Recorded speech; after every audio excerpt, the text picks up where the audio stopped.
हो गया?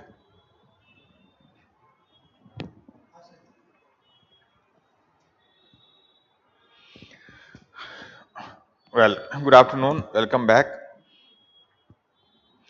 So, before we start further, I have to repeat this thing. Let us take some questions that was there in the previous class. There is a question, Aditya. Sir, in recent days, we have seen some bureaucrats make money by making videos on different social media platforms. Isn't it ethically right and legally wrong act? Legally wrong, of course it is. It is legally wrong 100%. But is it ethically right or not? That we cannot answer right now. We will discuss that in some later class. We have, because right now, till now, we have not yet discussed what is ethically right. We have just assumed that every ethical right is in that circle. So let us not make a decision or conclusion about what is ethically right. So hold on this question for some later day. Sir, I think intersection, Braja. Sir, I think intersection part of ethical and law part is good for us. Yes. Intersection part is the easiest one, because in this case, whether you follow ethics or law, in either case you are right. So it is non-intersection part where the problem actually occurs. Next question is, if law bans begging, will it be ethical? Let us talk about that later on when we will discuss ethics later. Right now, we should not discuss much about what is ethical or not, because that we will discuss throughout the course later on. Next question, Kriti. Sir, the recent case of a person lying as a top official of PM office. He kept on enjoying all the perks without being noticed for so long. Action must be taken against him. Your thoughts, sir? Yes, Kriti, it was an illegal act. It was not only that he lied, but he took benefit from the government. That was an illegal act. So, it was an illegal act. He was impersonating somebody else. He was cheating somebody else. That is definitely unethical. Action must be taken against him. Action is actually taken against him. He is already in jail, and not only he, but anybody else who is responsible for that act, who is accomplice of that person, should be given punishment. And that is being given right now. Next question, sir. Can we call any negative action ethical when the government hides sensible information from people which might kindly riot or something? This again we will discuss in some later class, that to what extent government can hide information from the people or lie to the people. That we will discuss when we will discuss the ethics of truthfulness and unethics of lying. So yesterday you discussed every criminal needs a second chance to change himself or herself. But if you forgive any heinous criminal who killed a lot of innocent, would it not be unethical for the victims? It will not be unethical for the victims, maybe a little injustice for the victim. Well, first of all, I did not say that every criminal. It was somebody, some of you who had said that every criminal should get a second chance. But whether a criminal should get a second chance or not, that depends on many factors. So we can make a blanket, we cannot make a blanket judgment that every criminal in all the cases should be given a second chance. We will talk about these things in the due course later on. So these are some of the questions that were there before we ended the class, previous class. Now let us start with the rest of the thing that we have to do now.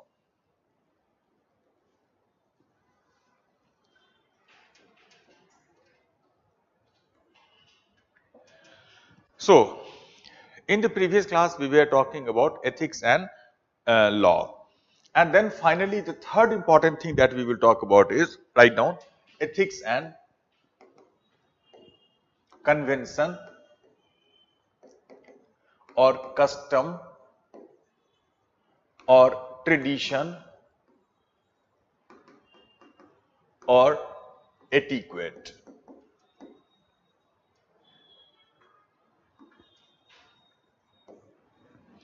Ethics and convention, custom, tradition or etiquette.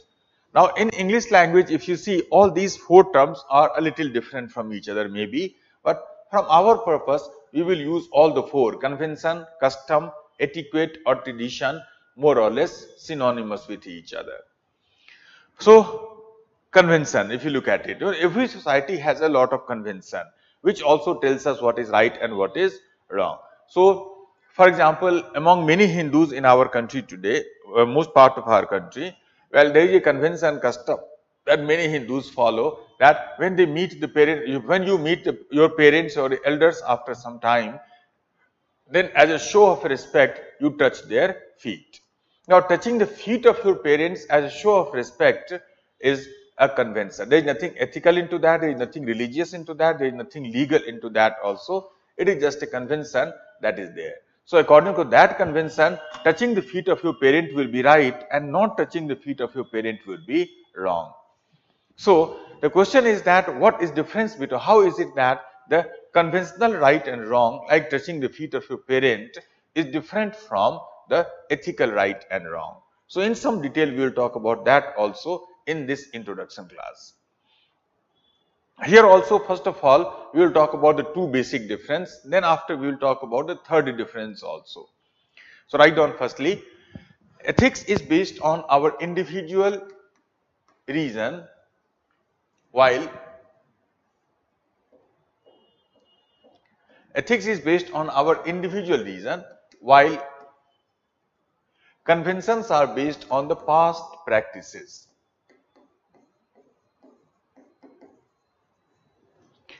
While the conventions are based on the past practices.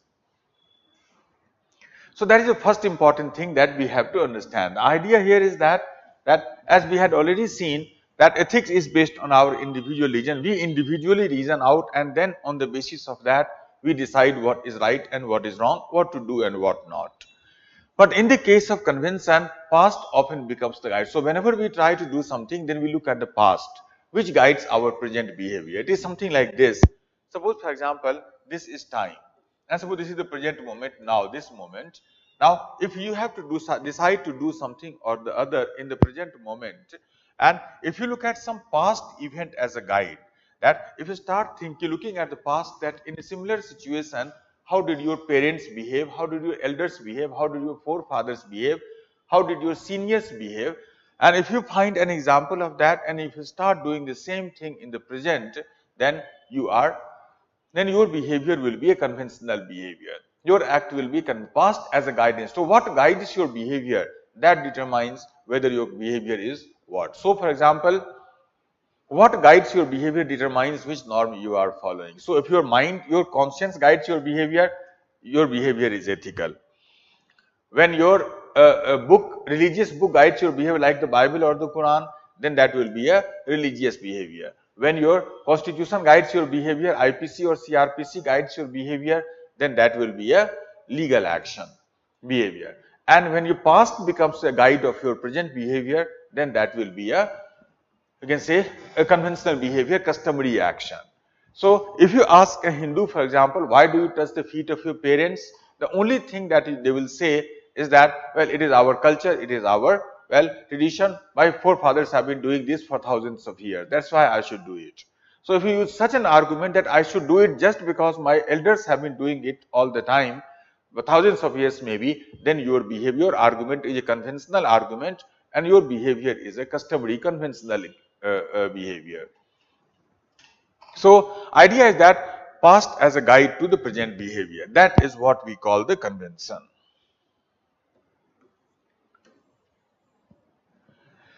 Second important thing is similar also. Write down. Ethics is enforced by our conscience.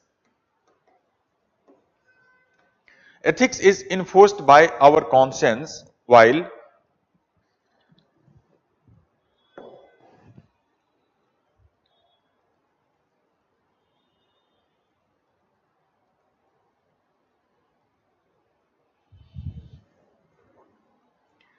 ethics is enforced by our conscience, while conventions are enforced by the informal social sanctions.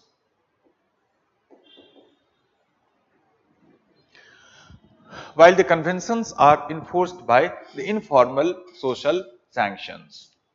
So that is the next important thing. The idea is that ethics is enforced by our conscience. So that is the next important thing, that as we had already seen yesterday, the meaning of conscience, the enforcement of conscience. So there is something in our mind which forces us to do the right thing in ethics and which prevents us from doing the wrong. But in the case of convention, that society sanctions us while for doing going against the convention. Suppose, for example, and how does the society sanctions? Well, society sanctions in an informal manner. Informal manner. There is no formal method of sanction. Is only informal method that is being used by the society. So, for example, if you take the same example, that suppose in your family, well, the convention is that you touch the feet of your parents to show your respect. Now, one day if you do not touch the feet of your parents, then what will happen? Well, your conscience will not punish you for that. Your religion will also not punish you for that, because for this reason you will not be sent to hell, for example. Or law will also not punish. Your father cannot file a case against you, they put him in jail, he is not touching my feet. Well, it is not illegal act also. Only thing that will happen is that people will start ridiculing you, first of all, making fun of you, passing sarcastic comment at you, that now you have become a big person, you have Delhi return now, you are Kolkata return now. Now you are educated, so why would you touch our feet? We are the old people, we are the village people. So people often make fun of us when we do not follow, ridicule us, sarcastic comment against us, they pass when we do not follow the convention. And to be the target of such a ridicule for so long is not an easy thing for us to handle mostly. So in such a case, what happens that just in order to keep the mouth of the people shut, we simply follow the convention. So that is how conventions are enforced. And if you do not follow that, even then what will happen? Then, well, this ridicule can become alienation also, isolation. People may stop talking to you. People may start thinking, you know, you are not like us. We are a different person. You are very separate. We have become changed. So slowly you will feel isolated in your group. And to be isolated in your family or society around is not an easy thing for us to handle most of the time. So in such a situation, well, just in order to be with the people, talk to people, interact with the people, enjoy their company, we simply do whatever they want us to do in that case. So that is why, so this is how we can say informally society pressurizes us in order to follow the convention. That is the second important difference between the two. Now there is a third difference also that we can talk about. Write down one more line here. Ethics is often concerned with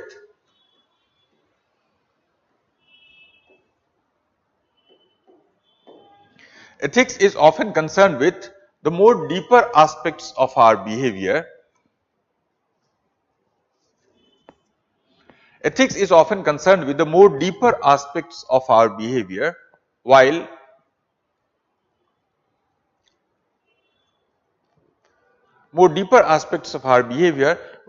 conventions are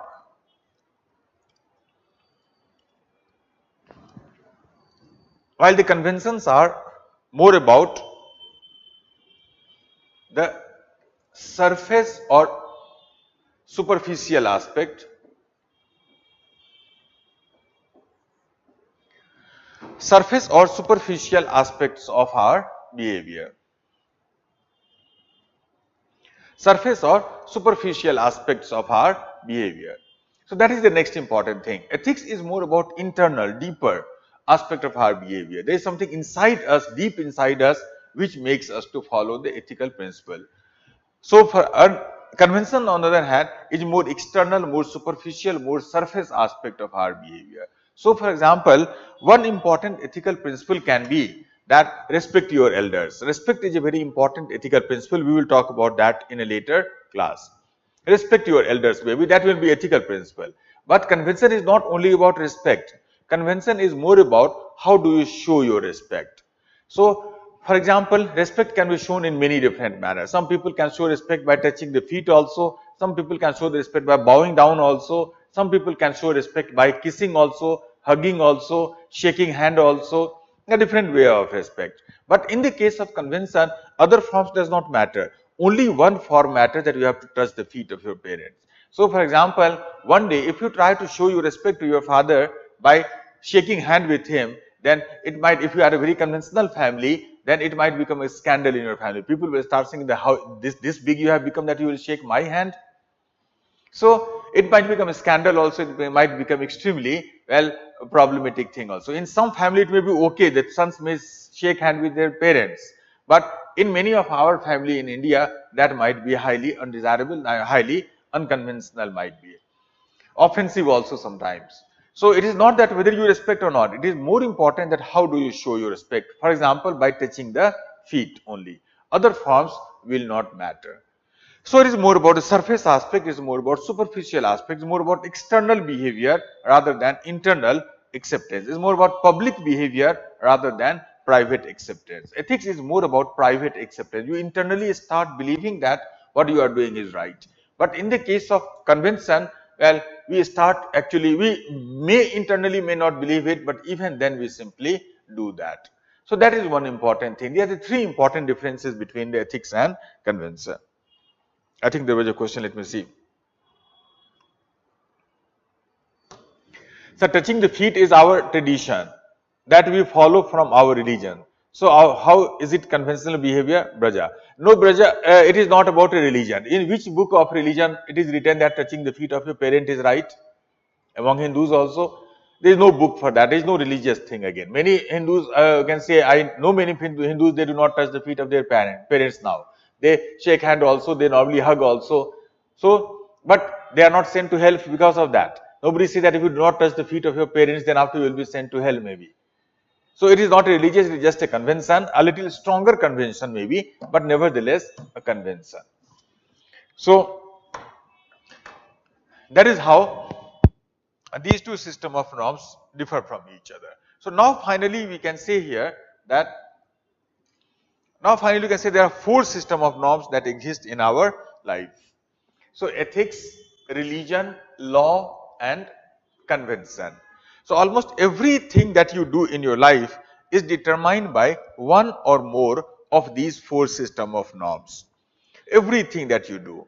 Now, if you compare these four systems of norms, finally, then you can see here that out of these four systems of norms, conventions are the oldest of all of them. We often believe that whenever some people start living together in a society, then automatically some conventions emerge. Naturally, some conventions emerge. Now, when the time passes after some time, then some of these conventions may get rational sanction, it becomes ethical. Some of the convention might get supernatural sanction, it might become religion.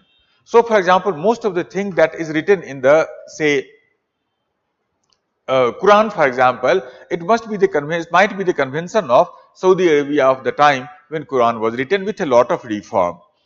Or for example, well, most of the thing that is written in the Bible, it might be just the convention of the place where the Bible was written with a lot of reform. So some convention get the supernatural sanction, God is involved in that, and after that it might become a religious practice also. Similarly, you can say some convention might get legislative sanction, it will become law after that. So that is the third, and rest of that they remain convention.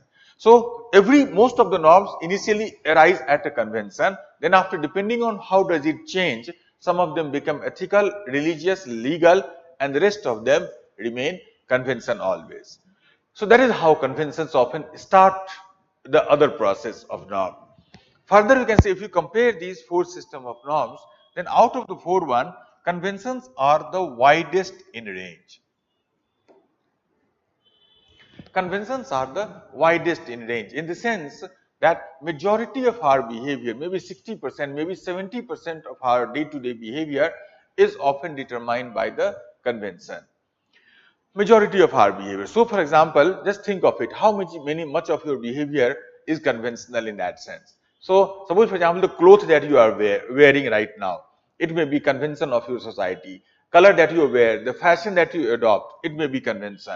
Food that you eat may be a convention. How do you eat your food, again, is a convention. Different family, have different convention of taking their dinner, for example. Some families take dinner together sitting on a dining table. Some families in India take dinner sitting on the ground.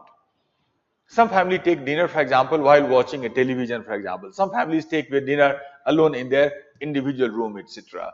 So each family has its own convention. How do you eat your, you can say, how do you eat your dinner or lunch maybe.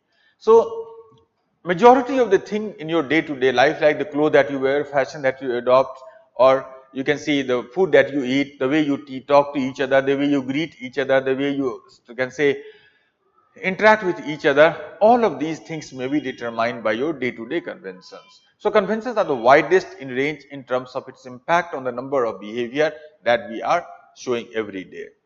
That is the widest in range. That is the meaning of that. And finally, some convention, not all remember, but some convention can be very, very strong also. Some convention can be very, very strong, so strong that many people sometimes are willing to violate all other norms like ethics, religion and law for the sake of their convention. An example of such a strong norm, a tragic example of such a, we can say disturbing example of such a norm could be the cases of honor killing.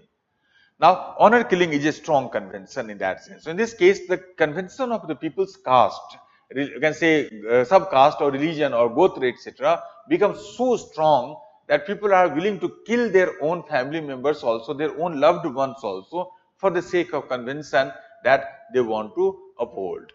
So, some of these conventions like caste convention, like subcaste convention, marriage convention, etc., can become extremely strong. But otherwise conventions are normally weaker, but still they are very, very effective, very, very important for us to determine our life or live our normal day-to-day life. So that is how we can say these four system of norms differ from each other, they compare with each other. Now, finally, before we end this topic, one small thing further I would like to talk about. This distinction that we have made here between the four system of norm, they are very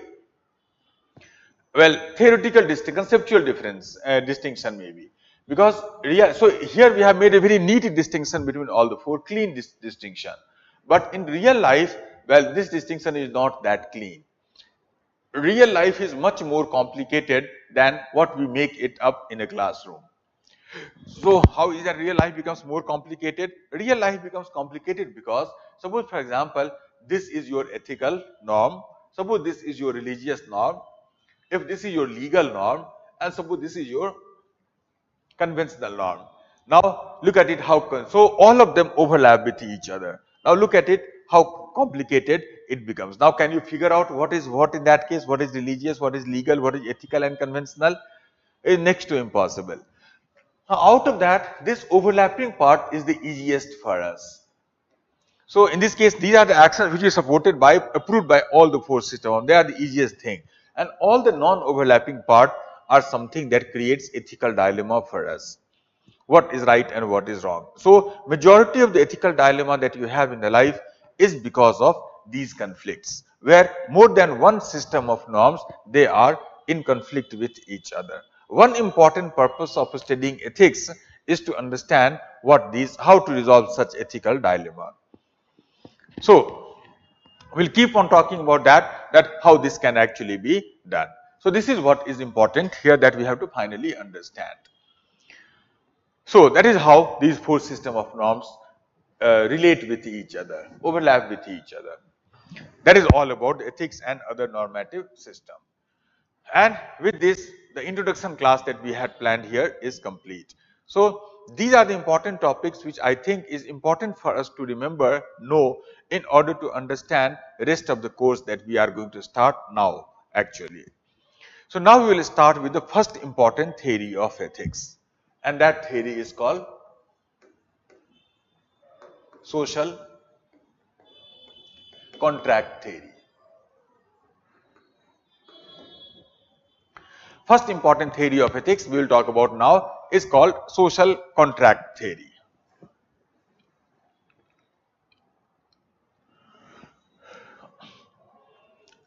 Now, social contract theory, as we will see shortly, is a very important theory of ethics normally. That for last 400 years or so, you can see this theory has been extremely influential in the field of moral and political philosophy. There are large number of thinkers who are social contract thinkers in a way, but in our class we will take one important philosopher as a representative of the idea of social contract, and that thinker would be Thomas Hobbes.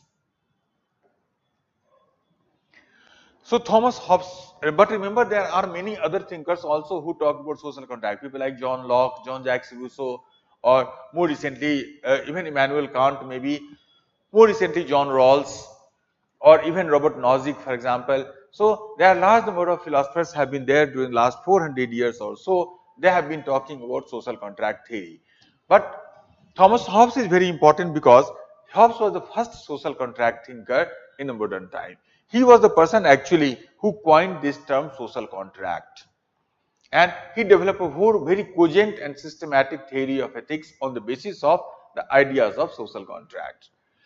So he was the first important thinker in this area. So we will take him as a representative of the idea of the social contract. Now, if you look at Thomas Hobbes was a very important philosopher because he is often considered as the first modern political and moral philosopher. A sort of, you can say, dividing between the ancient and the modern world. So first modern philosopher, he is often considered in that sense. He is also important because he was the first important philosopher in the modern time who gave us a non-religious account of ethics.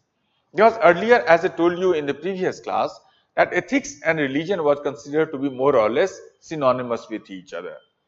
They are similar to each other.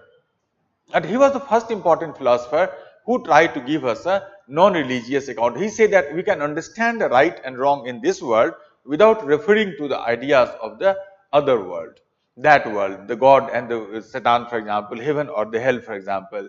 So he tried to give a non-religious account of ethics without taking any reference to supernatural power, supernatural conditions and all. Not only that, Thomas Hobbes was also the first important philosopher in the modern time who tried to give us a non-religious account of the power of the king. Because earlier, well, how the power of the king was justified by the philosophers or by the people in general. Why is that king is powerful? Why should king rule over us? Why should we obey the king? Well, earlier we believe in a theory that is known as the divine rights theory. All of you must have heard about that. Divine rights. So kings have a divine right to rule over us. So earlier it was thought that it is God who ordains the king to rule over us. That is why the king's rules. And we should obey the king because by obeying the king, we are obeying the God. So king was a sort of intermediary between the God and the people. That is called divine rights theory. But he said, Thomas Hobbes was the person who said that, well, we can explain the power of the king without referring to the God or the supernatural power. Earlier, everywhere in the world, God was the legitimation of the power of the king. In Europe, for example, every king was anointed by the Pope. In India also, kings were always anointed by the Brahmins, the religious authority. So, religion was always the authority of the establishment of the kingdom in a way. But he said that in order to understand the power of the king, we do not have to refer to the God or supernatural power, supernatural system in a way. So this is what he tried to do in his theory. Let us see how did he accomplish all these things. Non-religious account of the power of the king, of ethics, etc., etc. So let's talk about how did he accomplish these tasks. Write down firstly,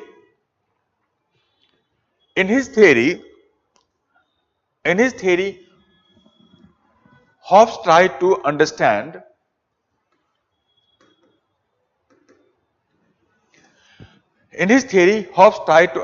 the origin, function and the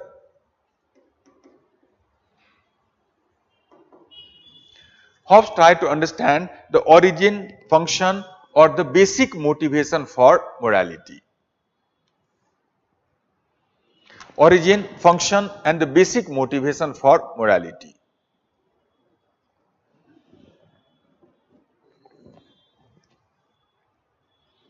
Now, this is also an interesting thing because here we will see that in this sense Hobbes' theory is very different from every other theory of ethics that we will explore from tomorrow onwards. Because in every other theory of ethics, a theory of ethics always tells us what is right and what is wrong. Hobbes' theory does not tell you essentially what is right and what is wrong. His focus is altogether very different. He first of all tries to understand what is the origin of morality. First of all, from where morality came into being, number one. Secondly, once it came into being, what is a function that it performs? What does it actually do for us? What does morality actually do for us? Number two. but more importantly, what is the motivation that the people have when they follow the rules of morality? Because sometimes following the rules of morality may not be the easiest thing to do. Sometimes following the rules of morality may become problematic for us also, it may become harmful for us also, but even then most of us, most of the time, follow the rules of morality. Why is it that? So what is the motivation of people when they follow the rules of morality? So he tried to answer these questions in his theory. Let us see how did he answer these questions. So change the paragraph and then after write down further. According to Hobbes, there are two facts about human nature.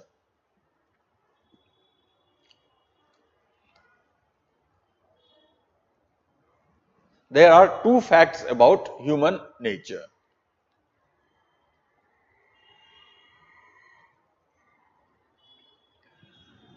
Now, that is the first important thing, that it is interesting thing to see about moral philosophy, that any moral philosopher, when they start their theory, then they always start their theory by making an assumption that there is something called human nature. What is human nature? Well, human nature is something like this one, that my nature is something else and your nature may be something else. We are very different people. But there is something which is common in all of us. So something which is common in every human being, that is called human nature. So Hobbes makes an assumption that there is something called human nature, and ethics must be, every thinker says that there is something called human nature and ethics must be based on that. There is only one theory of ethics which we may possibly discuss in our class if time permits, that will be existential philosophy. So only existential thinkers think that there is a thing called human nature. But all other theory of ethics start by making an assumption that there is something called human nature and ethics must be based on that. Hobbes also made a similar assumption that there is something called human nature, universal in the human species. And when he thought about human nature, then he found that there are two facts about human nature which are undeniable, which you cannot deny, which cannot ignore, which you cannot, well, overlook in a way. So what are these two things about human nature? Facts. First one, write down, self-interest. First one is self-interest. Write down firstly.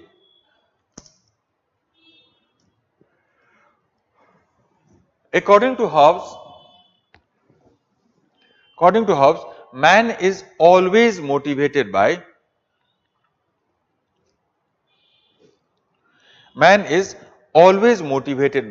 his own personal and selfish interest. Man is always motivated by his own personal and selfish interest.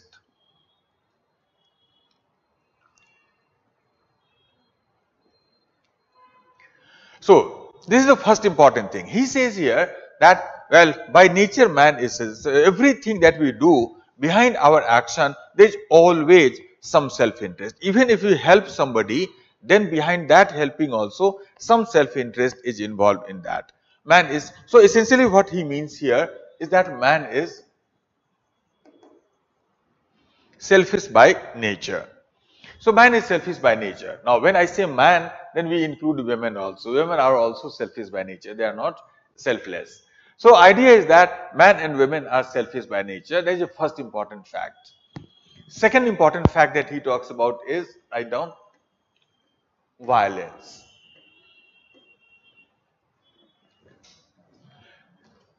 Write down, in order to fulfill his self-interest,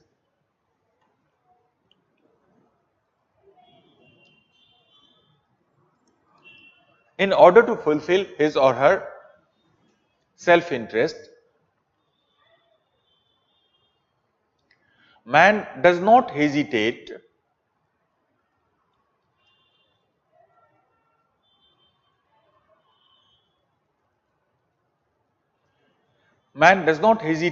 from using the violent means. Man does not hesitate from using the violent means. He also believed that, I go on further, he also believed that everyone has an equal ability, everyone has an equal ability and oblique or, this is how you will write, and oblique or opportunity, everyone has an equal ability and oblique or opportunity to to harm to harm and even kill to harm and even kill anyone else, to harm and kill anyone else regardless of how strong or weak that person is, regardless of how strong or weak that person is.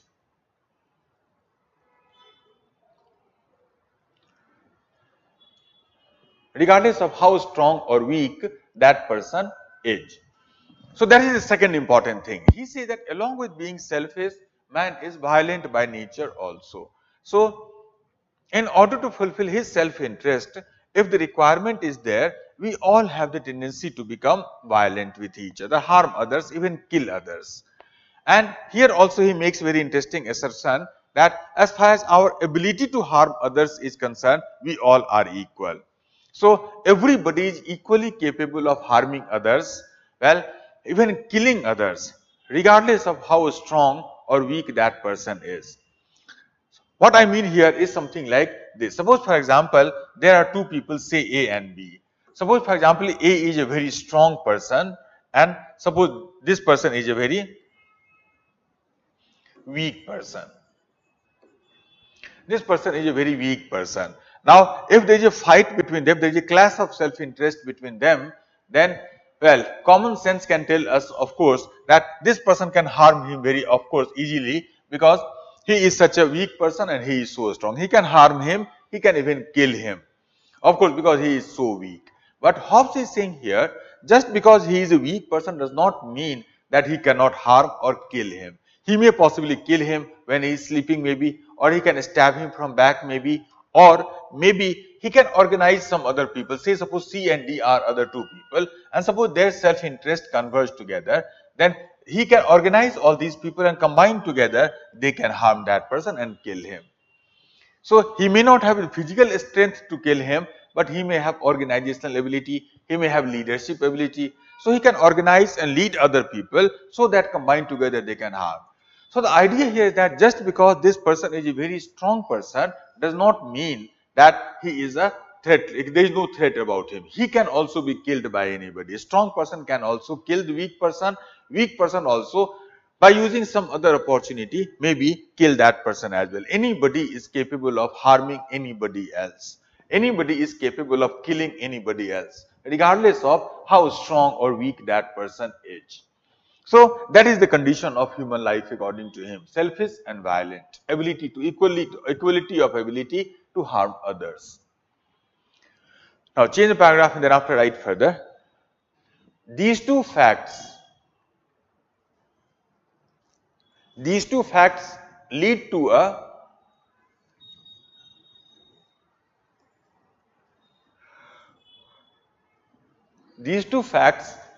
a sense of insecurity in all.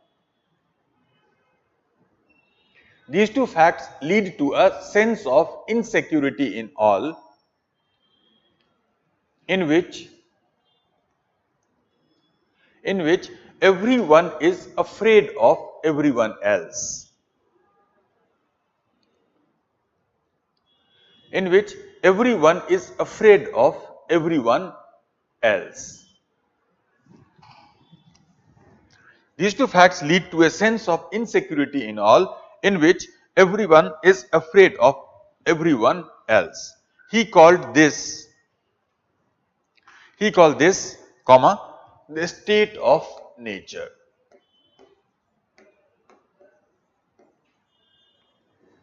He called this the state of nature. So this is the next important thing. The idea here is that he says that these two facts, that selfishness of man and violent nature of man, these two facts lead to a situation where everybody is afraid of everyone else. The strong from weak and weak from strong. So everybody is afraid of everyone else. There was a fear of all against all. There was a sense of insecurity in all. So regardless of how strong the person may be, how weak the person may be, whatever may be the possible personal condition of the person. So everybody is afraid of everybody else in that state of nature.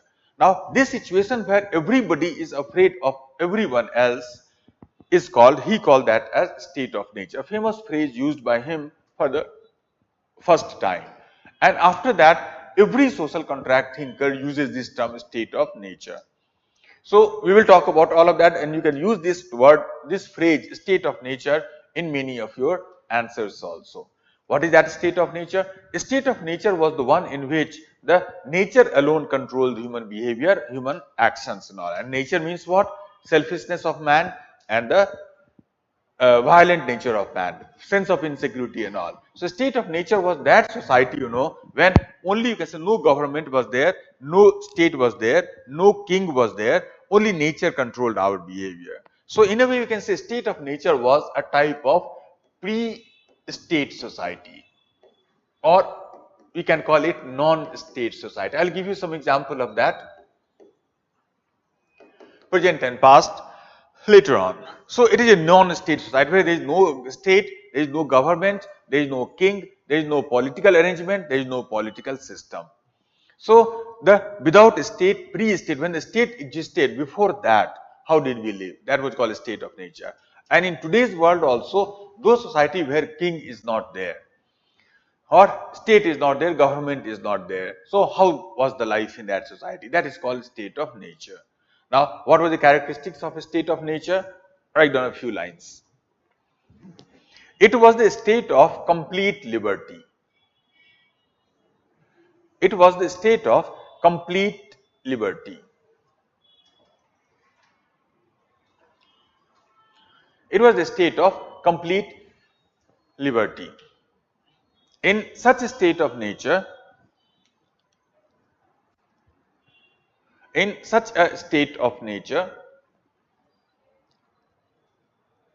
the concepts like right and wrong,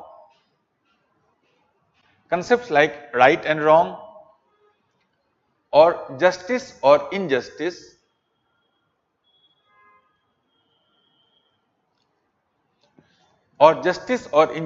etc., did not arise.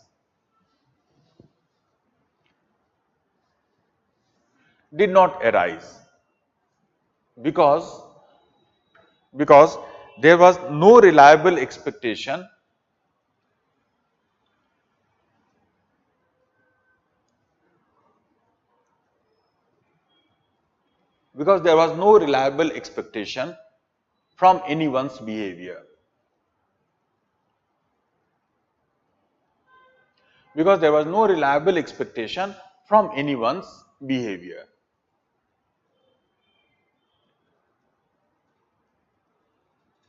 Human life, human life in such a state of nature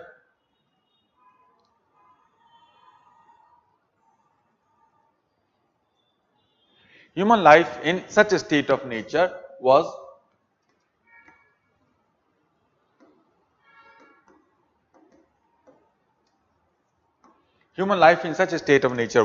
now you can write in double quote, solitary, poor, nasty, brutish, and short. Human life in such a state of nature was solitary, poor, nasty, brutish, and short.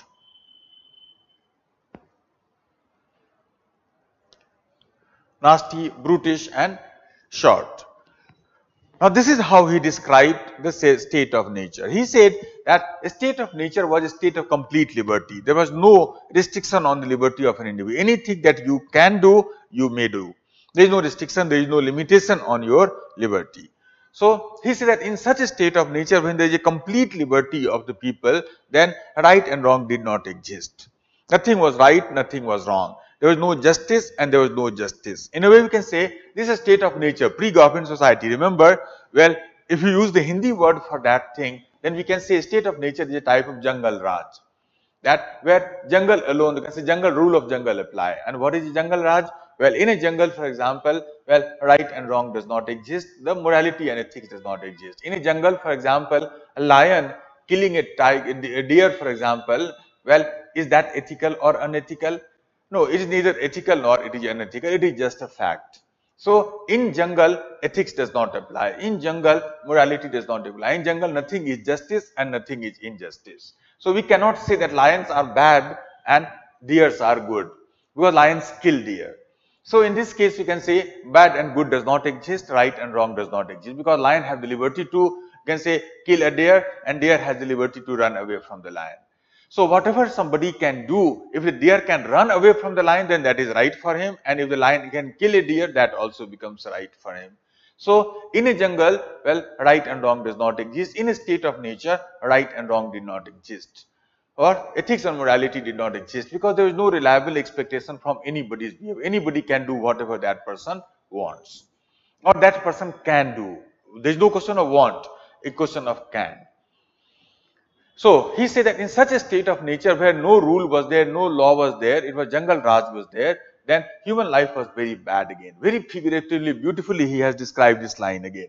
This quotation of Thomas Hobbes perhaps is the most famous quotation of Thomas. So anybody who might even have heard the name of Thomas Hobbes might have heard this phrase: solitary, poor, nasty, brutish and short. So you must have heard this phrase again if you have heard the name of Thomas Hobbes.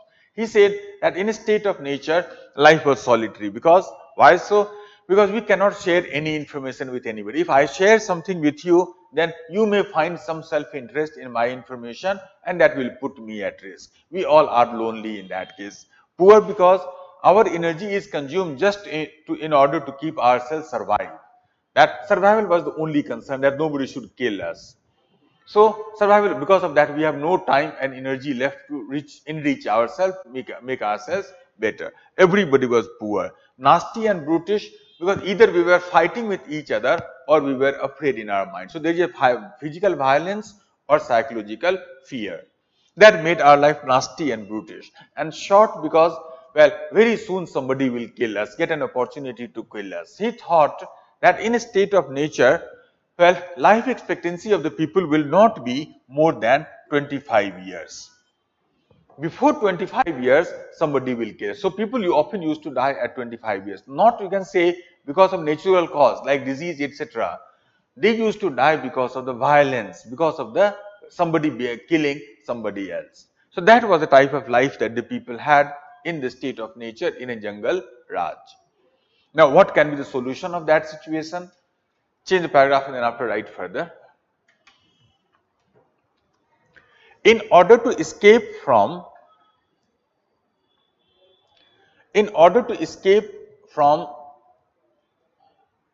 such a fate,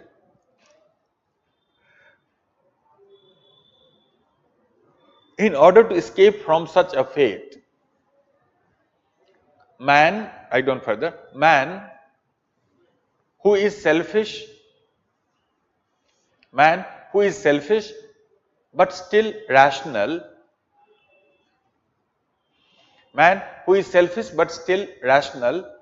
agreed to give up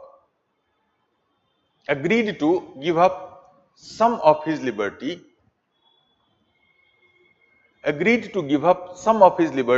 to do whatever he wants, he or she wants, so that he can more likely get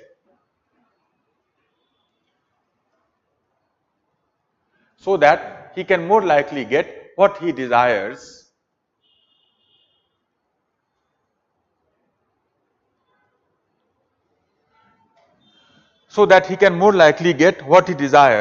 and entered into a social contract.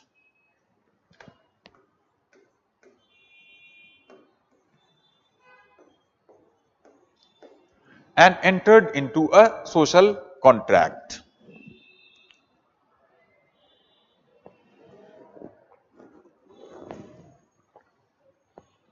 And entered into a social contract.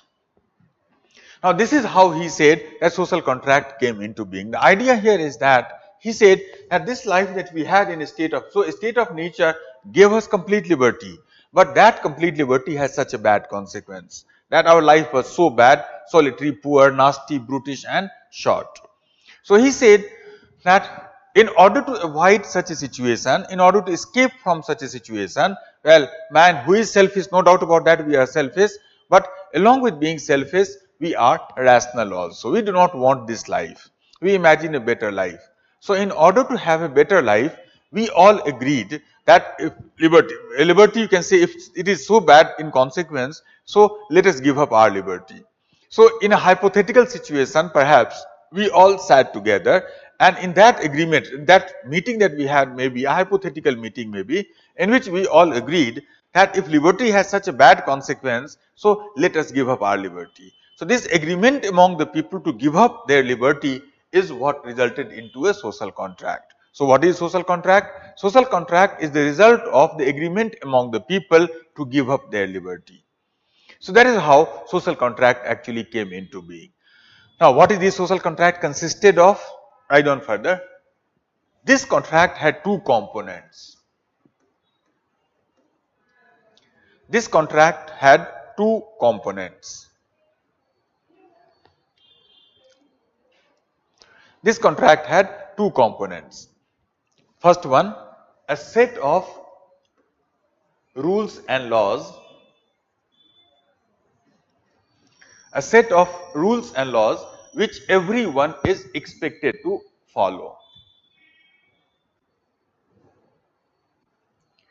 A set of rules and laws which everyone is expected to follow.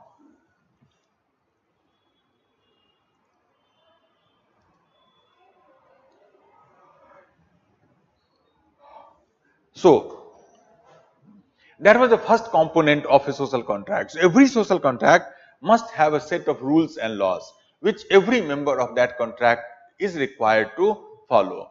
So, rules and laws, remember, every rules and law are the actually limitation on the individual liberty. That the moment you make a law, then you restrict liberty. So, rules and law always restrict human liberty in a way. So, for example, the moment you make a law that you have to drive on the left side of the road, then you give up your liberty to drive on the right side of the road. So that liberty is no longer with you. The moment you make a law that 20% of your income you have to give in income tax, then you give up your liberty on your own money. How is it that you are going to use that money? So every law restricts liberty. Remember that social contract was the result of the restriction on the giving up of our liberty. So how did we give up our liberty? By making agreeing to make certain law. So first important component of social contract was certain law which limited the liberty of a person. But making a law is not enough, because is not enough alone, because we all are selfish even today, and the moment we get an opportunity, we all have the tendency to violate the law. We all do that. So whenever we have an opportunity, everybody has, just look at, can say in your city, wherever you are living, Kolkata or Delhi for example, that for one day or on one red light, if the policeman is not there, then you see that everybody will start jumping the red light and there is a chaos on the traffic. The moment you can say we get an opportunity, we all have the tendency to jump a red light, to over speed for example. So every law, many laws, we often violate the law the moment we get an opportunity to do that. So making a law is not enough. That will not make a social contract. Only with a law, a social contract will be a meaningless contract, a useless contract, an impotent contract. That is the first important thing. That's why every social contract must have a second component also. And what is that component? Write down further. An enforcing agency. An enforcing agency like the monarch or the state. An enforcing agency like the monarch or the state which can ensure that which can ensure that we follow the law, which can ensure that we follow the which can ensure that everyone follows the law. Why we? Which can ensure that everyone follows the law. So he says that every social contract must have as an inbuilt mechanism, is part of it, an enforcement mechanism, which he personally thought should be the monarch, the king. He was a strong supporter of monarchy in Britain. He was a British philosopher in 17th century, most important 17th century philosopher. So he was a strong supporter of the British monarchy at that point of time. So he personally thought that monarch should be that enforcing agency, but he was not against any other form of government. He says that any other form of government can do the same job, like a democracy, oligarchy, authoritarian government, dictatorship, whatever you can see. But he says that any state, form of a state can actually do that. So, and what is the role of the enforcing agency? Role of the enforcing agency or the king, for example. What is the role of the king, for example? Well, role of the king is that king can ensure that everybody in the society follows the law. It is their job to ensure that everybody follows the law. So that is what is the meaning of social contract. Every social contract must have two components, a set of law and an enforcement mechanism.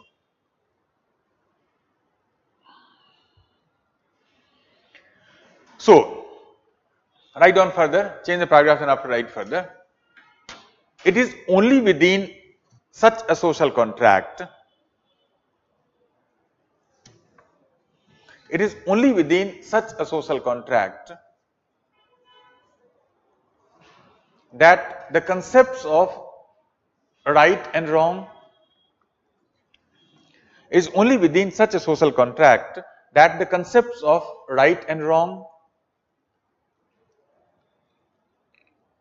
concepts of right and wrong or ethics and morality or ethics or morality or justice or injustice, etc., justice or injustice, etc., arise, and they have a meaning.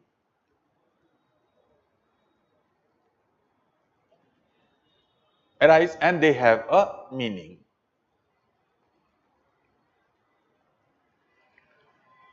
So, this is the next important thing that he says. He says here that it is only within such a social contract that, well, these ideas like ethics and morality or justice or injustice, etc., they become meaningful. Outside the social contract, these concepts are meaningless concepts. So, for example, if you look at, again, let's take some example. Let's take about India. Now, what is India? Now, is India just a, suppose this is, you can say India, then is India just a piece of land? Is India just a collection of people living here? Of course not. India is a social contract. When we say India, then we don't mean that territory only. We do not mean the people living in there. We mean a social contract. So, India, if you call it, it is a social contract. Most important term of that contract is written where? In our constitution. So, Indian constitution is the central term of a social contract that we in India have. So, within India we can say, well, there is something right and there is something wrong, because we have a social contract here which defines some action as right and which defines some other actions as wrong. So, India is not only a piece of land, India is not only a collection of people, India is a social contract. Only that defines India as a country, India as a nation.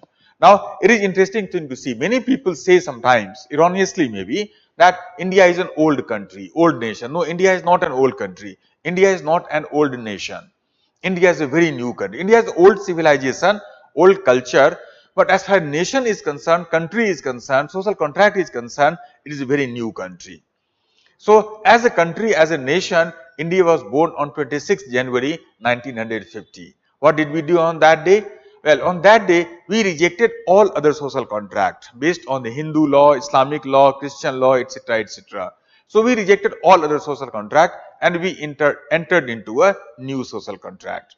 So, we defined our social contract on that day that this is what our contract has to be, is going to be. and this is how the country would be run since then. So at that moment you can say right and wrong became more and more clearer. So that is, so next time, so it is only within such a social contract that we can talk about right and wrong, ethics and morality, or justice or injustice, etc. Outside the social contract, these things, if you change the social contract, right and wrong will change. If you go to America, for example, Americans have a different social contract. So what is right in India can become wrong in America, what is wrong in India can become right in America.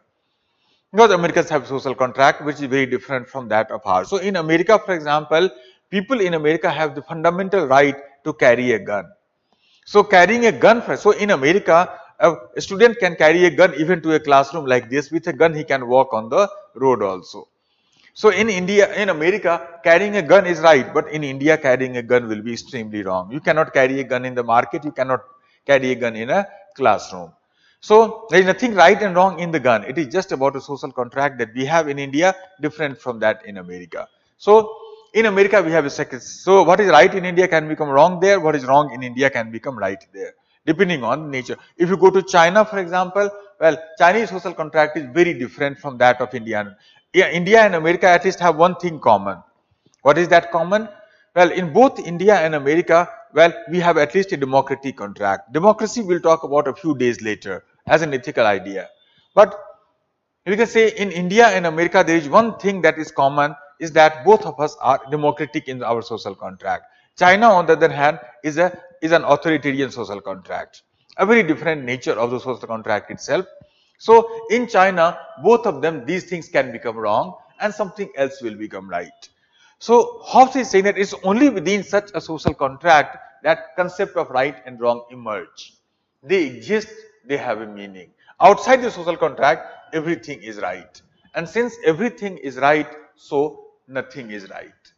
Remember, right always presupposes the existence of wrong. If there is no wrong, then right becomes meaningless. Right becomes meaningful only and only when there is a wrong. So both of them define each other. Wrong defines right and right defines the wrong. So outside the social contract, there is nothing called wrong, and since there is nothing wrong, so right is a meaningless concept there. Everything is permissible there. Nothing is right morally speaking. So that is how social contract defines the morality according to him. So next time, so only within such a social contract, right and wrong will be a meaningful concept. So next time when somebody asks you that you are wrong, then ask that person that which article of the constitution that you think that I am wrong. Because if I am wrong, there has to be a reference point. Why am I wrong? And that reference must be the social contract. So if my action is not against any article of the constitution, then well, everything else that I do is right. So outside the social contract, which is not defined by the constitution, everything is right. So wrong is defined only within the social contract, and that gives right a meaningful existence. So that is how we can say right and wrong can be decided. Somebody had asked a question about UCC. Let me see what was that question. Is Uniform Civil Code related with social contract? Every article, so Uniform Civil Code is about Article 44, I think, of the Constitution. So, and again, that is the direct nature of that social contract also has. It is not a part of the Part 3. So it is not legally enforceable. It is an endeavor of the state. So that again, social contract itself defines that whether it is enforcement or it is a choice. So that is how social contract defines the right and wrong according to Thomas Hobbes. Now, next important thing, change the paragraph and then after write further. Thus, in order to keep the society moral,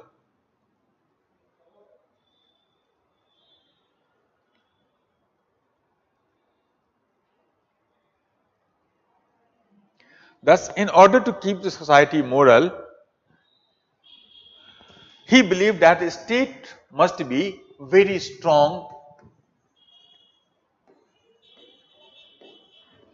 The state must be very strong and powerful.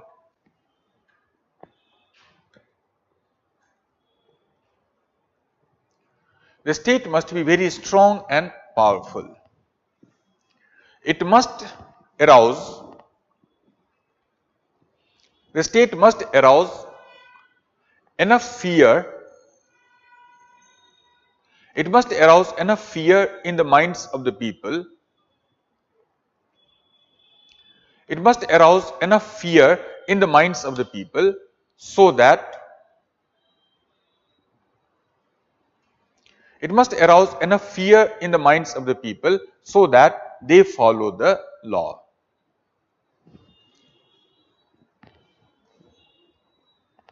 So that they follow the law. So this is another important implication of the social contract. The idea here is that he says that in order to ensure that social contract is strongly implemented, followed, state must be very strong. It must create enough fear in the minds of the people. Only then people will follow the law. So he was a strong supporter of a strong state, a strong supporter of a powerful state. That he believed that as long as people are afraid of the state, they will follow the law. But the moment that fear is gone, then it will automatically, because the people will automatically have the tendency to start doing according to their self-interest, which will push us back into the state of nature. So he thought that the state must be very strong, a strong and powerful state. In fact, he had compared that strong state with a Leviathan. Leviathan. Have you heard the term Leviathan? Now, Leviathan, some of you may have heard about it, some of you may have known it. Leviathan is basically a mythical sea creature whose mention you can find in the Bible. So, Bible talks about Leviathan. Leviathan is a huge, large, gigantic sea creature, so big and powerful it is that the other creatures of the sea, whenever they think about Leviathan, they are full of that awe and wonder and fear that how powerful the Leviathan is. So, Leviathan is a sea creature, extremely big, large, gigantic, you can say the enormous sea creature. So, he claimed that a state must be like a Leviathan. So, just as other animals in the sea are extremely afraid of Leviathan all the time, so people in the society must also be equally afraid of the state or the king. So, state should be so powerful, king should be so powerful that the moment people think about the king, then they should be full of that fear and wonder. That how powerful, how powerful the king is. So, the king must be like a Leviathan, the state must be like a Leviathan. So, second meaning of the term Leviathan is the strong state. And there is a third meaning of the term Leviathan also. Third meaning of this term is that Leviathan is the name of a book also which Thomas Hobbes wrote. So, Leviathan is the name of a book, one of the most important book written by Thomas Hobbes, and one of the most important book ever written in the political and moral philosophy. Our class till now is mostly based on that book Leviathan itself. So, Leviathan has three meanings. First of all, a mythical sea creature mentioned in Bible. Second is a strong state, and third is a proper name of a book. So, he claimed that a state must be like a Leviathan, a state must be big, large, gigantic, it must control the liberty of the people strongly. That is how he said a state should actually work. Now, what should the function of that state? Write down further, change the paragraph and then after write further. The state should fulfill three conditions.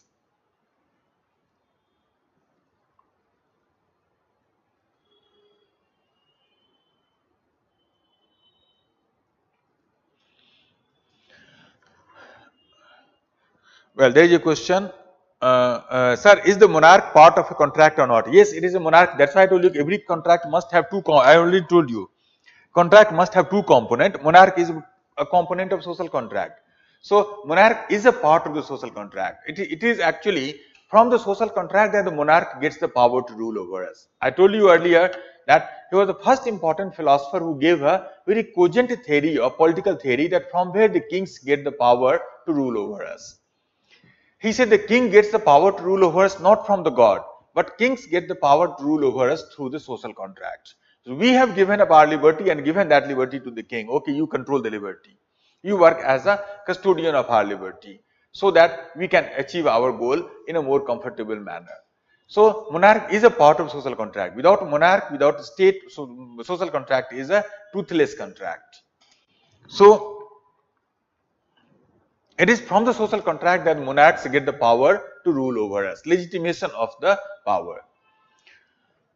So, write down further, the state should perform three important functions. State, the social contract. A state should perform three important functions or fulfill three important conditions. So, what should be the nature of it? What should a state be doing in the society? Three things that it must ensure. First of all, write down, the state must be the representation of, must represent the, it must represent the will of the people. The state must represent the will of the people. The state must represent the will of the people. First important thing. So, idea here is that the monarch or the state, in this case for example, it must represent the will of what people want. King must be aware of that. King must always make law on the basis of what people want. If there is a disconnect between king and the people, then it will create dissatisfaction among the people and ultimately create chaos in the society, bring us back, take us back to the state of nature. So, king must be aware what people want. In a democracy, for example, this will of the people is often expressed in periodic elections. But he thought that even if the elections do not happen, then also, well, king should find a way to understand what people actually want.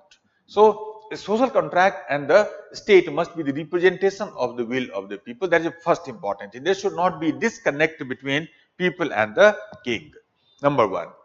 Number two, write down, the state must be neutral and disinterested.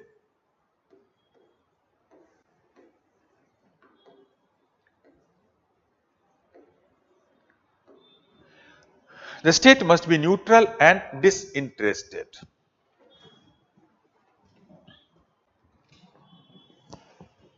The state must be neutral and disinterested. So that is second important thing. The idea here is that king must be first of all neutral. King should not be in favor of some people in the society and some other. King must look at everybody equally. That is neutrality, number one. But more importantly, king must be disinterested. What does that mean? It simply means that it is okay for us, the private people, to have our own self-interest. But king should not have his own self-interest. Because if the king starts having his self-interest, then it will create chaos in the society. Because king is powerful and he can start using his power for the sake of his own personal interest. That will create dissatisfaction among the people. You know, there is a famous quotation of Chanakya, perhaps. Chanakya, Kautilya in India, he had said that if the king starts acting like a businessman, then that brings disaster to the nation. Now, what is the idea? That king should not act as a businessman. What does that mean? It simply means that, as suppose for example, I am a businessman, then as a businessman, it is okay for me to work for my self-interest. But king cannot start working as a businessman. King must not have his own interest, because king starts working for his profit, then he can misuse his power for the sake of his own profit. That will create dissatisfaction among the people, chaos in the society, and push us back into the state of nature from which we have come out through a social contract. So, a state must be disinterested. No interest should be there. But people can have their self-interest, but king cannot have his self-interest. That is the second important thing. But the most important thing is the last one, third. Write down. The state must claim and exercise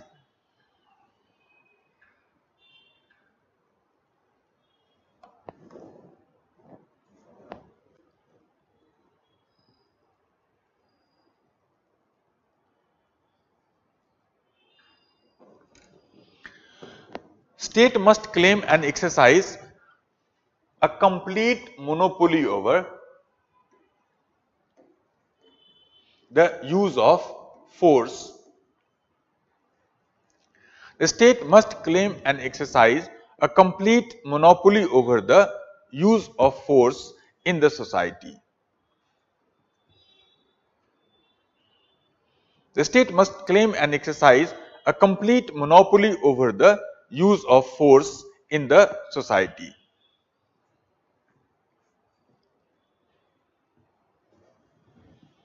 Now, that is the next important, third important thing here. That idea here is that he was very strict in that again, that in any society, individuals should never be allowed to use the force against other individual for any purpose. Force must be monopolized by the state. Only states should use the force in the society. Individuals should never be allowed to use any force in a society for whatever purpose, for whatever reason. He has beautifully expressed all these ideas in a beautiful metaphor you can talk about. Suppose, for example, think of it. Suppose there are two people, say A and B. Suppose A is a criminal, perpetrator of a crime, and he is a victim of the crime. So, he is a perpetrator and he is the victim. Now, he does something wrong to him. He harms him. So, such violence, he talks about many types of violence. We call that as predatory violence. Predation. So, he talks about in a way three types of violence. First violence is called predatory violence, when person harms somebody else for the sake of self-interest, like a predator, like a lion, like an animal. So he engages in predatory crime, predatory violence, predatory attack on that person. Now suppose this person retaliates against him. This is second type of violence in society. We call that as retaliation. So in his book, he has talked about three types of violence: predatory violence, retaliatory violence, and there is a third also called preemptive violence that we will not talk here. Preemptive violence maybe. So among people, that these two, so he harms him and he retaliates against him. He does something wrong to him and he retaliates to back. So these are the two violence. Now in such a situation, he says that whenever a conflict happens between the two people in the society, like A and B, then in every conflict there are three parties are there.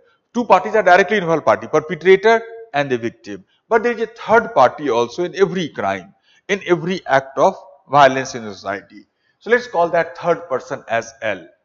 What is the bystander? A third party. What is the role of the third party? Role of the third party is to reduce the collateral damage.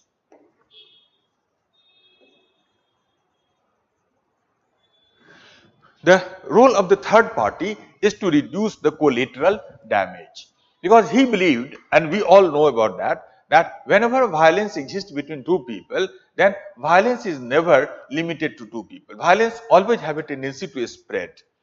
So when a harm happens, then more and more people become part of that crime in a way. You see that in traditional society, such a story we might have seen a number of times. That in early 90s or late 80s, when Salman Khan had come with as a new star in Indian cinema, Bollywood, then a number of such films I have seen, Salman Khan also, many other film stars also during that time, when there was a feud between two families were there. Suppose there is one family in a village and there is a second family. Now one member of this family kills a member of that family, a member of that family kills a member of that family. It goes on like this generation and generation. And at the end of the story, a boy from this family falls in love with the girl of that family, and then the story ends, well, happily. But before that, generation and generation, it goes on that.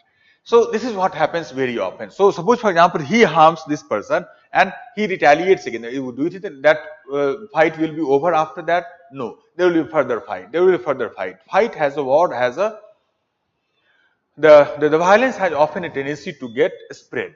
More and more people become part of the violence. Violence always creates collateral damage. So role of the third party is to reduce the collateral damage. So in order to reduce the collateral damage, this third party also can use violence against both of them. The third party can also use violence against both of them. Now Hobbes is saying here that violence done by the individual against individual, he called that as war. And violence done by the state against the individual. So if this third party is the state, Leviathan, then he called that as law. So the whole idea of the social contract theory is that law is always better than war. Law is always better than war. So if you allow the individual to use violence against each other, then it will result into a civil war.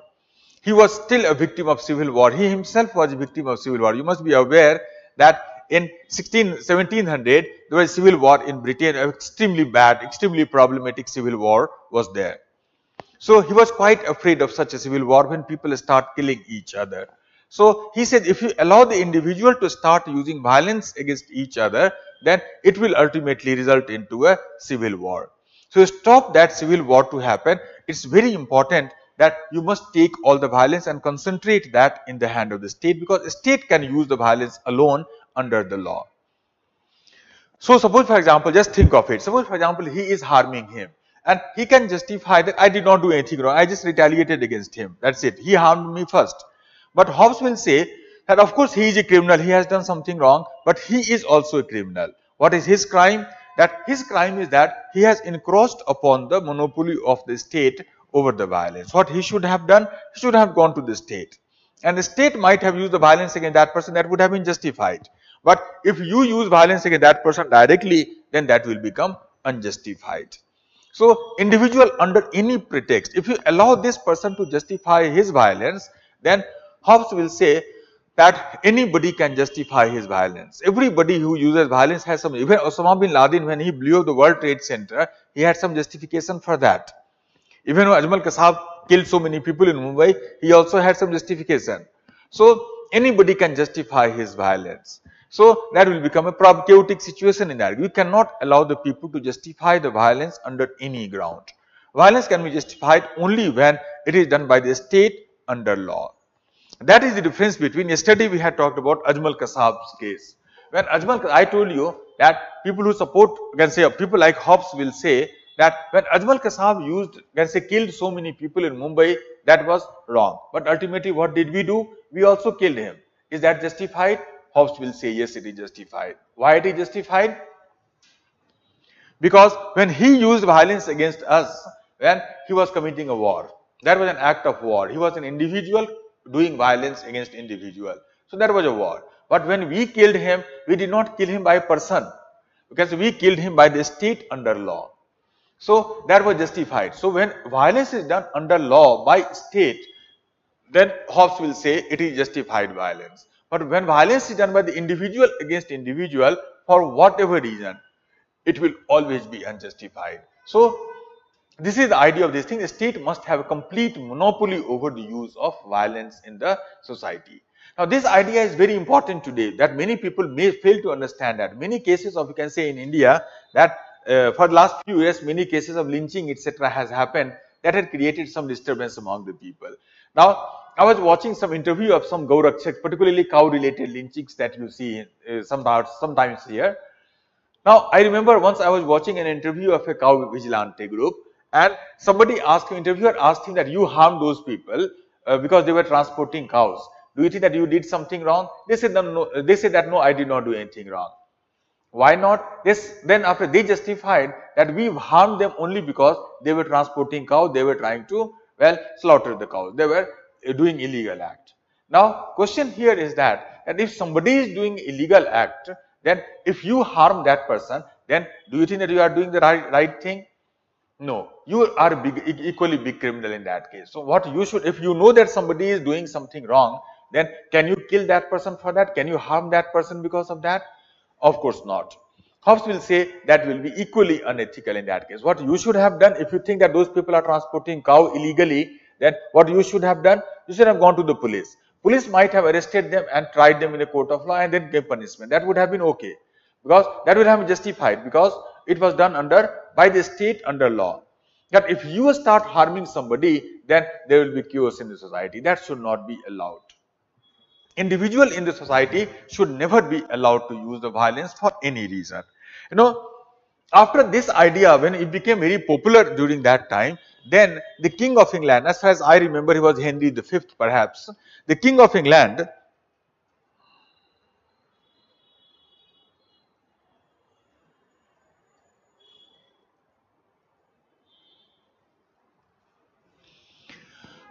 so the King of England, perhaps Henry V, he actually proclaimed that every act of violence in the society is a crime against the state.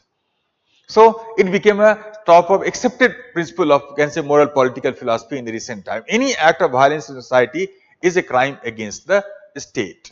That is the reason that, after that, two types of crime we often talk about. We often talk about civil offense and the criminal offense. What is the difference between the two? Civil offense is the one in which there is a feud between two people non-violently. Suppose, for example, If there, and state is no longer a party of that. State does not have to interfere directly in that. Suppose, for example, between me and you, there is some there is a conflict on some financial issue. Now, in this case, we can negotiate with ourselves, and if we are not able to do that, we can ask our common friend that please help us to negotiate. The state has no role to play in that unless and until we go to the state. But so that is called civil crime. But if there is a violence between us, again, if we start harming each other, then it becomes criminal offense. Why does it become a criminal offense? Because the state automatically becomes a party of that. So in any act of violence, a state automatically becomes a party. You cannot simply say it is our personal matter, we will handle it ourselves. So you get out. No, a state automatically becomes a party of that. You know, a few years ago, when this debate in India about homosexuality was going on, that case was being heard in the Supreme Court, that section 377, homosexuality, then I was watching an interview, TV discussion in some TV channel, and where some people were supporting that government must, Supreme Court must abolish the section 370, so homosexuality must be decriminalized. And he gave a normal argument. He said that homosexuality should be decriminalized because a state has no right to enter into the bedroom of the people. What people are doing in their bedroom, whether they are engaged in a heterosexual act or homosexual act, is their personal life. Why should the state enter into the bedroom of the people? So this person said that a state activist said that a state has no right to enter into the bedroom of the people. To which there was a lawyer in that debate. He said that no, a state has a right to enter into the bedroom of the people also in one condition. What is that condition? When there is a violence inside a bedroom. So even in the bedroom, when there is a violence, then a state has a legitimate right to enter into that. So suppose, for example, there is a domestic violence in a family, then can the husband and wife say it's our personal family matter, state does not have to interfere into that? No. Every other matter is a family matter. But the moment there is a violence, domestic violence, for example, it becomes a state matter, it becomes a criminal offense, a state has to come into that. We cannot simply claim that it is our personal matter, well, don't interfere into that.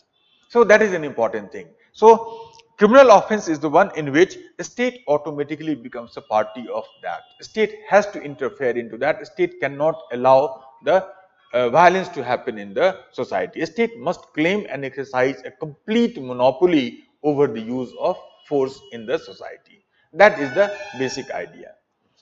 This is what Thomas Hobbes will say here, and that is the meaning of this one point that we have raised about. There is a question, I think. Let us see. Biswajit, sir, Maobadi, what? Oh, Maobadi, okay. Write the correct spelling, please. So, Maobadis are fighting for food and these daily needs, but why government marched against them? Is it justified or not? Well, if the government does that under law, then it will be justified according to social contract theory. Again, remember, justification always comes from a particular perspective. So, from some other idea theory, it may be unjustified, but according to social contract theory, it will be justified. But remember that it must be done by the state and under law. So, state must ensure that which law it is using to use the violence. So, that is an important thing that the state must ensure. It must be done under law. So, that is the thing. So, this is what he will say, that the state must have the community. So, war is always bad, law is always good. That is the whole premise of the social contract theory here. You know, so these are the three important functions that the state should perform. Now, these three things, if you look at it, well, it is often represented in a very beautiful metaphor. If you go to any court of law, then in the judges against a table, you will find a statue there. Now, in that statue, you will see that there is a statue of a lady, a statue of a goddess of justice in ancient Greece called Justitia. Now, on her body, there are three interesting paraphernalia are there. First paraphernalia there is you can say there is a blindfold. There is a blindfold on her eyes. That is basically my second point, that the state must be neutral. The state must not see that who is who.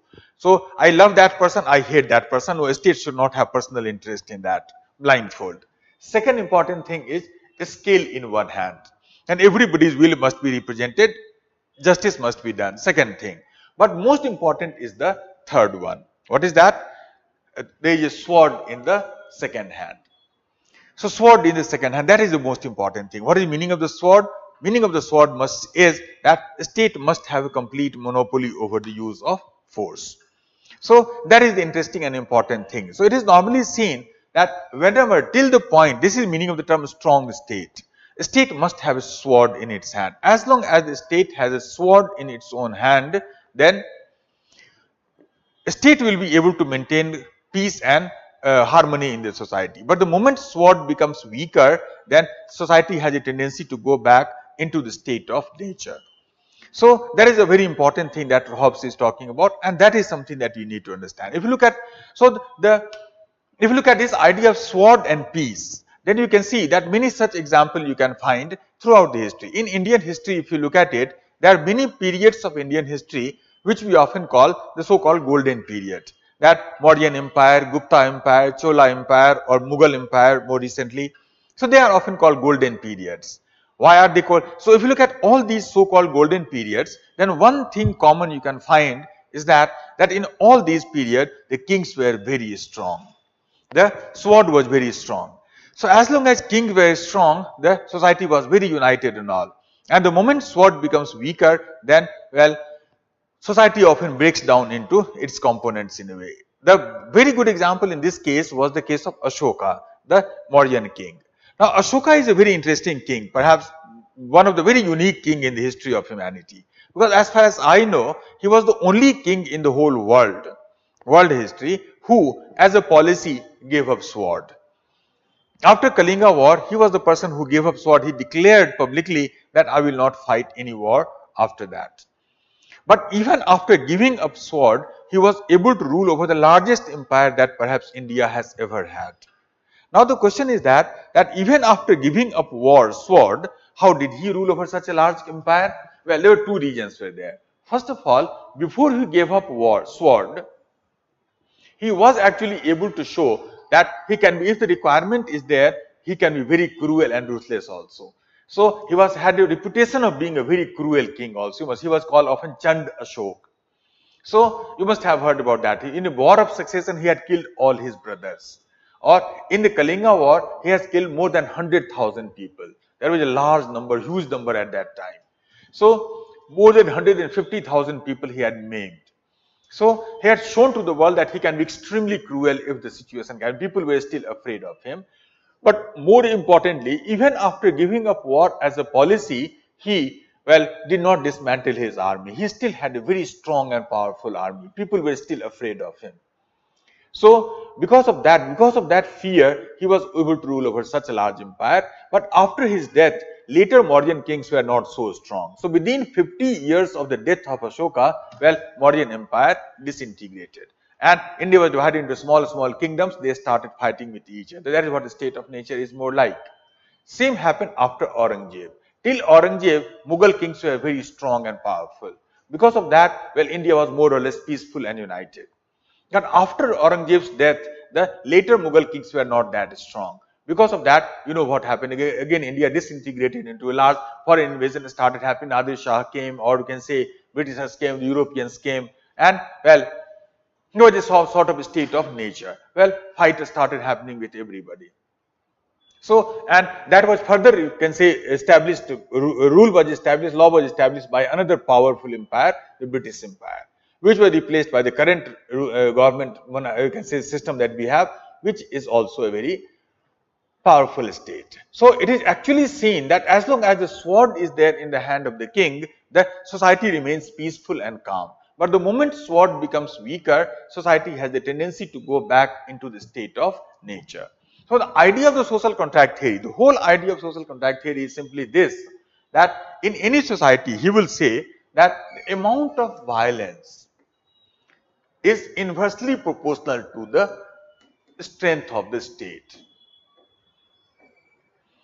Strength of the state. So the idea is that stronger is the state, less will be violence in the society, and weaker the state, more will be violence in society. So whole social contract theory can be summarized by this formula, that amount of violence existing in the society is inversely related to the power of the state.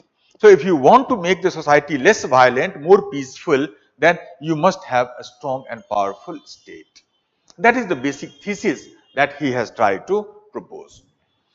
Now, if you look at this thesis here, and then when he proposed this thesis, this correlation, then he was in 17th century. Remember that he was basically a 17th century philosopher. His book Leviathan, on which our class till now is based, it was published in 1651, almost 400 years ago. So 1651. So when he wrote this book, Leviathan, in which he proposed the whole idea and this thesis, then he was essentially an armchair philosopher. He did not have any data to prove his theory, whether his theory was right or wrong. So he was just sat on his chair and he imagined everything, state of nature, how people came out of that, how state was established, king came into being, etc., etc. He had a grand imagination you can think of from this whole picture. So he was basically an armchair philosopher. He did not have any empirical data to prove his theory, that how good his theory was. But in recent time, there are some philosophers and researchers, they have tried to find empirical evidence to support or reject his theory. Now in this sense, the most important research was done by a psychologist, by a thinker today called Steven Pinker. Steven Pinker is one of the most important researchers in this area, and so nobody can today talk about violence in the society without talking about Steven Pinker. His work is so influential in the last 1 decade, 10 years or 15 years or so. So I will briefly talk about Steven Pinker's idea. Almost 10-15 years ago, Steven Pinker wrote a book, one of the most influential book in this area. Nobody can talk about ethics and violence in the world today without talking about that book of Steven Pinker. Name of that book was Better Angels of Human Nature. And this book is basically about a book on the history of violence in the world. So in this book, he has tried to find out how much violence has happened in the world for the last 5,000 years. So, and this is very, I'm not recommending you to read that book. Don't read that book. This is a very thick book. More than 1,000 pages are there in that book. So it's a very thick book, and so I will talk about many of the ideas of this book in this class and in later classes also.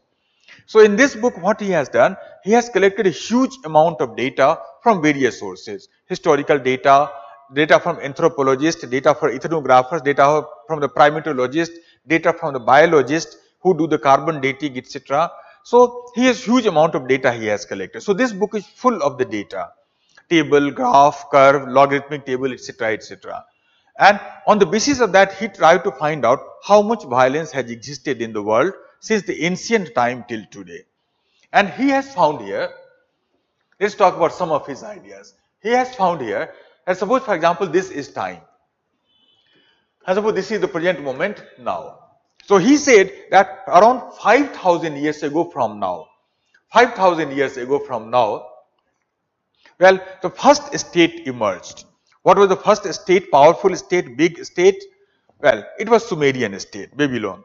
So Sumerian state, you must be aware of that. You must have heard about the Epic of Gilgamesh, for example, or Hammurabi code, an eye for an eye and teeth for a teeth. So that was the first state that came into being in Sumer, in the southern Iraq, around 5,000 years ago.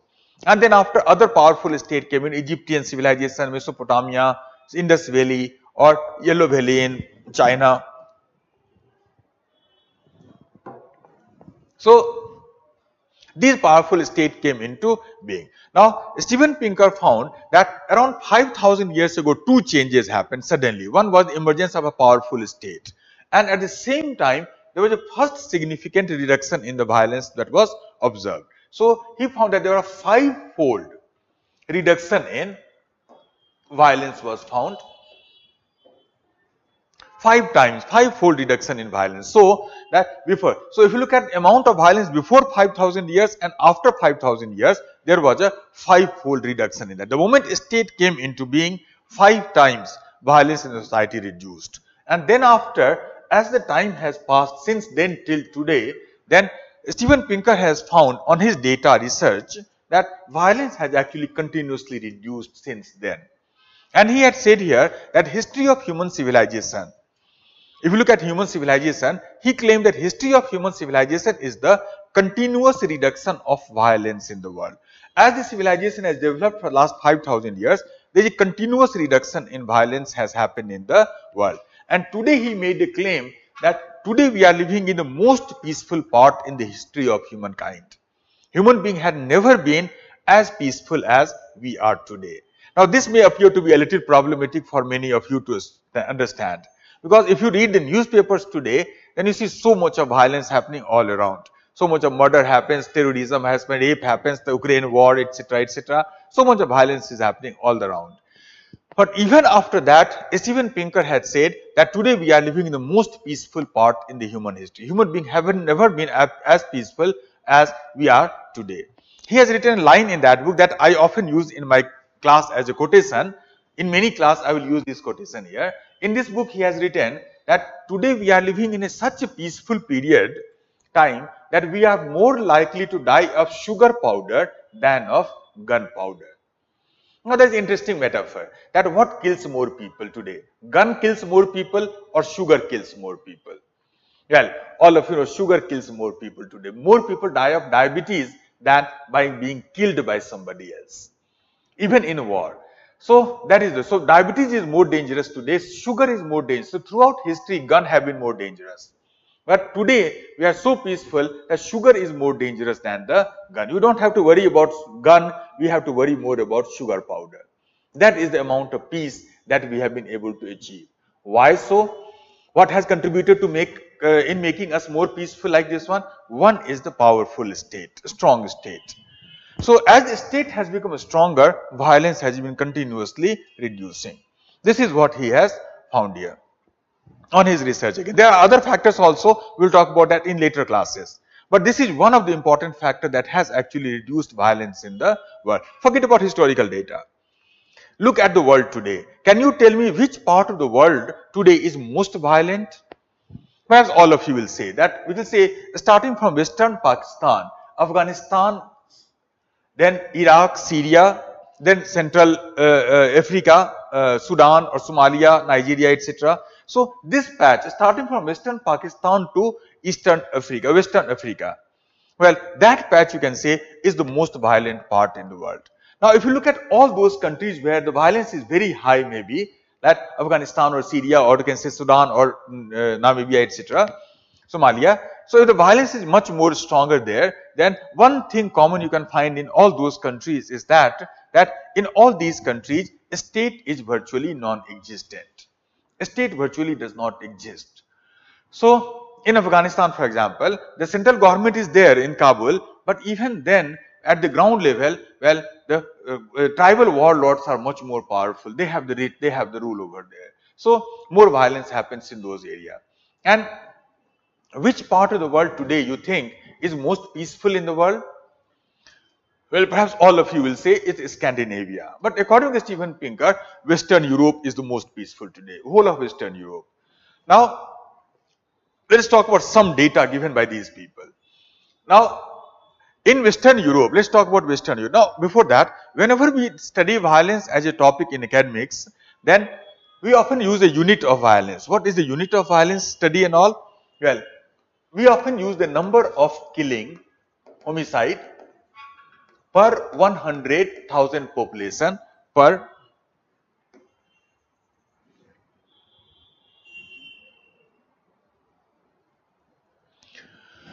year. So that is often used as a unit. In India also we use the same unit when we look at the NCRB data, number of killing per 100,000 population per year.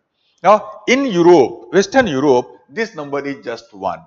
So in whole of Western Europe, that one person is killed per 100,000 population per year. That is virtually non-existent, almost zero. So in 1 lakh people, in 1 year, somebody's mind can go mad and he can kill somebody. So that is the amount of peace that Western European society is having. What do you think America, USA, would it be more violent or less violent or similar to Europe?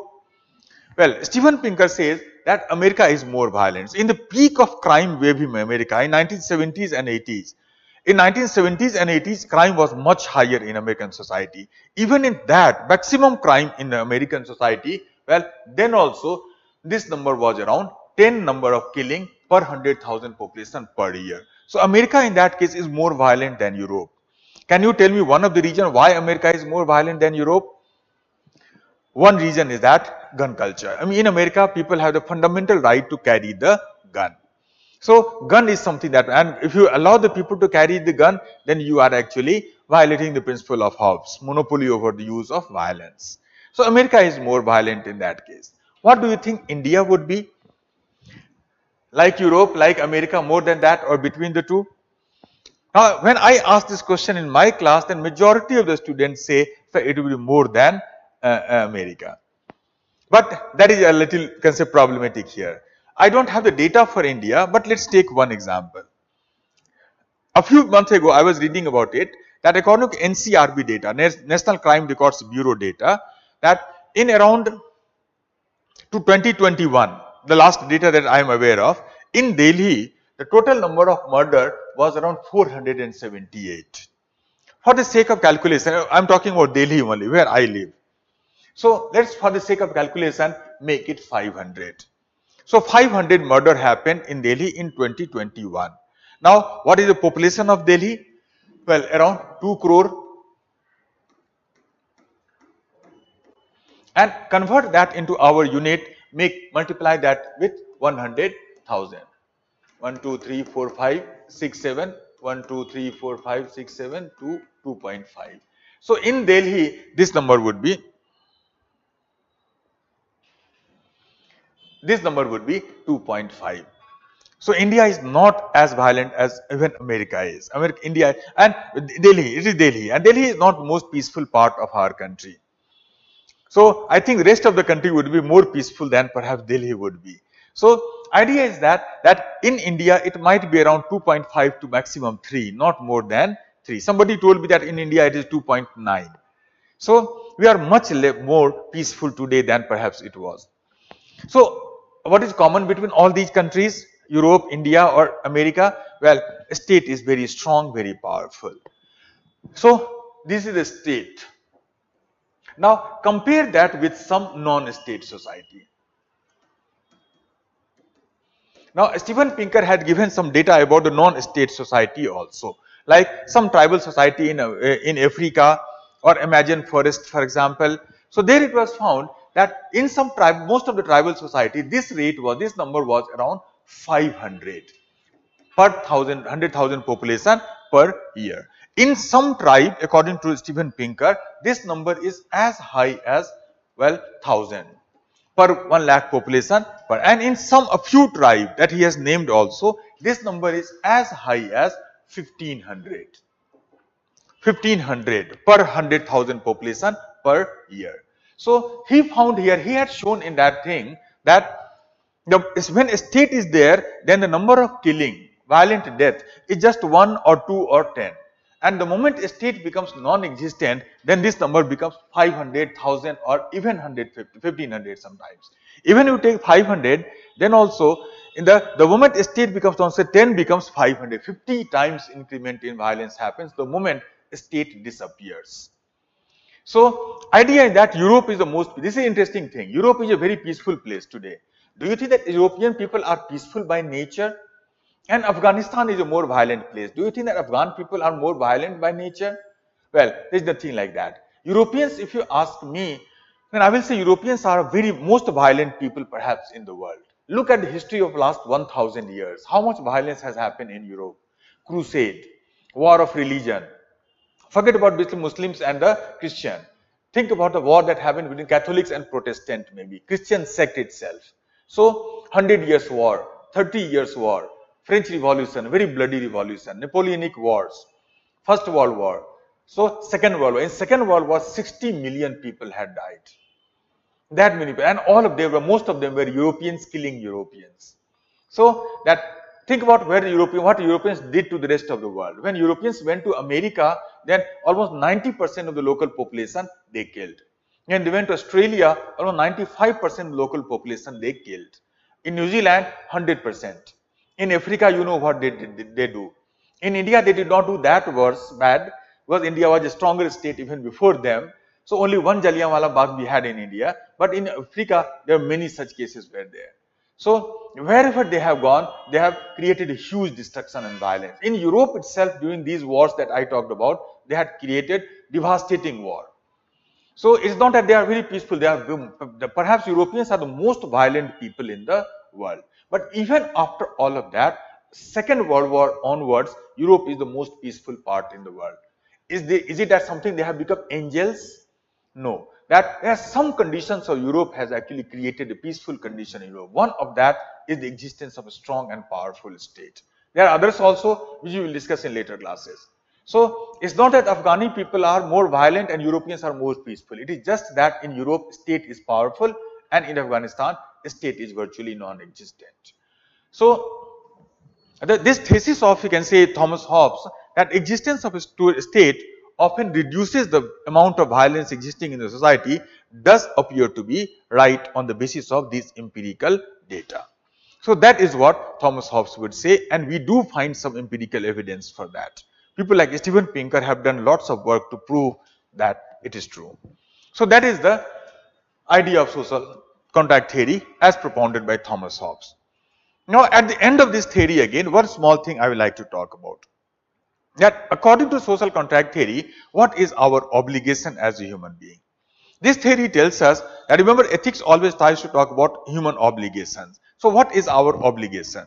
This theory tells us that only obligation that we have in our society is that we should follow all the law. We should simply follow the law. Law alone creates morality. So for example, suppose I am a big critic of Narendra Modi, which I am.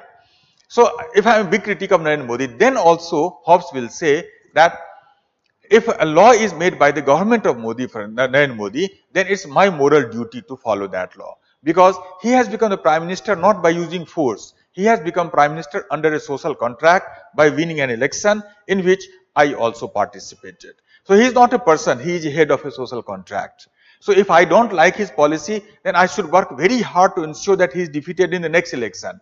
But as long as he is the government, he is the prime minister, then it's my duty to follow the law made by his government. That is the only obligation that I have. Everything else is a choice. That is the idea of the social contract theory. So, and this is what becomes the criticism of social contract theory also. That in social contract theory, as we can see, law and ethics becomes the same. Law and ethics, we have seen earlier that between law and ethics there is some divergences there. But in social contract theory, law and ethics converge. And because of that, in this theory, we have no criteria to decide whether the law is good or bad. Because law can be extremely bad also. Under law, many wrong can happen. Holocaust was done under law. Should we follow that law? So law can create sometimes extremely unethical condition also. How do you know whether the law is good and bad? Hobbes did not talk about that. He simply said law is always good. Just follow the law, you will have a peace. But now we consider that no, law is not always good. Law can be bad also. How do you know? How can we separate ethics and law? How can we make a standard of morality independent of the social contract? This is what we will talk about in the next class tomorrow. So tomorrow we'll try to see that what are the ethical basis of law. Here we'll have talked about the importance and emergence of the law under social contract, role of law and the state in order to make a peaceful society. We have seen the theory, we have seen some empirical data also for that. You can use these data as a part of your answer.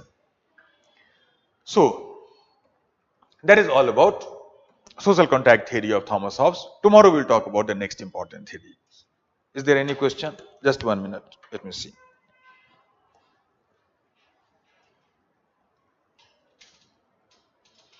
Black and white people in USA. Yes, black and white. More important than black and white, it is basically the gun culture that they have. So that's it. See you tomorrow.